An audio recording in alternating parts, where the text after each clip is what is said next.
لا۔ اچھا بھائی، بیوی کی خواہش پر سینے کے بال صاف کرنا، اگر کسی کی بیوی اس کے سینے کے بالوں کو یا جسم کے دوسری جگہ کے بالوں کو پسند نہ کرتی ہو تو کیا وہ انہیں ہمیشہ کے لیے کٹوا سکتا ہے یا نہیں؟ محمد شاہد کانپور سے۔ مرد جو ہے نا، سینے کے بال یا کہیں اور جسم میں جو ٹانگوں واگوں کے بال ہوتے ہیں، یہ تو مردوں کے ہوتے ہی ہیں، اور ہم نے کبھی نہیں دیکھا صدیوں تک مردوں نے ان کو کاٹنے کی کوشش کی، اور کبھی بھی نہیں، اب مردوں میں رواج چل پڑا ہے ان بالوں کو کاٹنے کا۔ تو اس کی زیادہ تر وجوہات تو ہوتی ہیں جو جن میں نسوانیت ہوتی ہے نا، وہ یہ بالوں کو کاٹتے ہیں، ورنہ مرد تو نہیں کاٹتے یہ بال، تو ہمیشہ سے رکھتے ہی آئے ہیں۔ جو اللہ نے قدرتی طور پہ مردوں کو سینے پہ بال دیے ہیں یا ٹانگوں پہ بال دیے ہیں، تو وہ خواتین کی طرح وہ بھی شروع ہو گئے ہیں آج کل بالوں کو صاف کرنا، تو پتہ نہیں کیا مقصد ہے ان کا۔ بعض مرد یہ کہتے ہیں کہ ہمارے سینے کے بال اتنے زیادہ بڑے ہو جاتے ہیں کہ اس میں پسینہ جم جاتا ہے، بدبو آتی ہے، تو بھائی روز نہا لیا کرو۔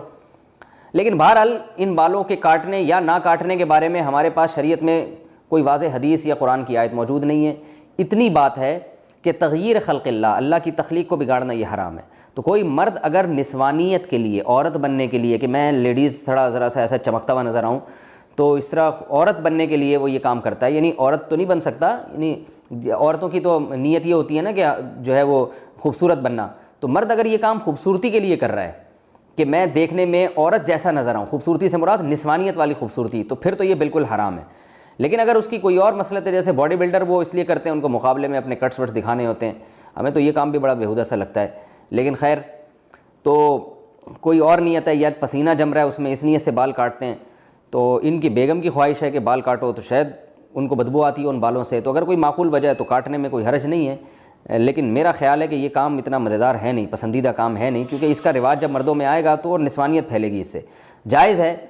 ان تمام تفصیلات کی روشنی میں، لیکن بہتر نہیں ہے۔ جو چیز جس طرح صدیوں سے چلی آ رہی ہے اس کو چلنے دیں۔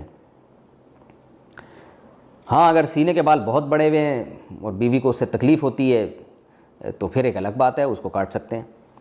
بیوی کو طلاق، اور دوسری بات یہ بھی ہے کہ ہمیشہ کے لیے، تو بھائی ہمیشہ کے لیے تو کیا پتہ آپ کی بیگم کا انتقال ہو جائے، اللہ نہ کرے، اللہ ان کو زندگی دے، پھر آپ کو دوسری شادی کرنے کی ضرورت پیش آئے، تو پھر وہ نئی والی بیوی آئے، اس کو بال، وہ کہے کہ بھائی مردوں کے تو بال ہوتے ہیں جسم پہ، آپ کے تو بال ہی نہیں ہیں، مجھے تو ایسا آدمی چاہیے جو جس میں بال والا بندہ چاہیے، اور آپ فارغ البال ہو گئے، تو ہمیشہ کے لیے نہ کاٹیں، میرا خیال ہے اس کو جو ہے وہ ایک آپشن رکھیں۔ اب آپ کی بیگم کہیں گی کہ کیا میں مر جاؤں گی، آپ نے یہ سمجھا ہوا ہے کہ میں مر جاؤں گی، تو آپ بتائیں کہ جو ہے مجھے امید ہے تم نہیں مرو گی، لیکن جیسے میں بھی تو مر سکتا ہوں نا، تو تم بیوہ ہو سکتی ہو، تو ایسا الٹا بھی تو ہو سکتا ہے نا، تو آپ ان سے کہیں کہ 50% میرے مرنے کے امکان ہے، 50% تمہارے مرنے کے، بلکہ اور احتیاط میں یوں کہیں کہ بیگم 75% میرے مرنے کے امکان ہے، کیونکہ میں نے زیادہ تر عورتیں بیوہ ہوتے دیکھی ہیں، مردوں کی بیویاں کی رپورٹ مرنے کی ذرا کمی ہے، تو آپ کہیں کہ 75% میرے مرنے کا امکان ہے، 25% تمہارا امکان ہے، بلکہ یوں اور احتیاط کر لیں کہ 75% میرے مرنے کا امکان ہے، 24% تمہارے مرنے کا امکان ہے، اور 1% ہم دونوں کے اکٹھے مرنے کا امکان ہے، کہ 1% اس بات کا امکان ہے کہ اکٹھے ہی مر جائیں۔ تو اب وہ اس 24% کی وجہ سے میں احتیاط کر رہا ہوں کہ بھائی ہمیشہ کے لیے نہ نکالو۔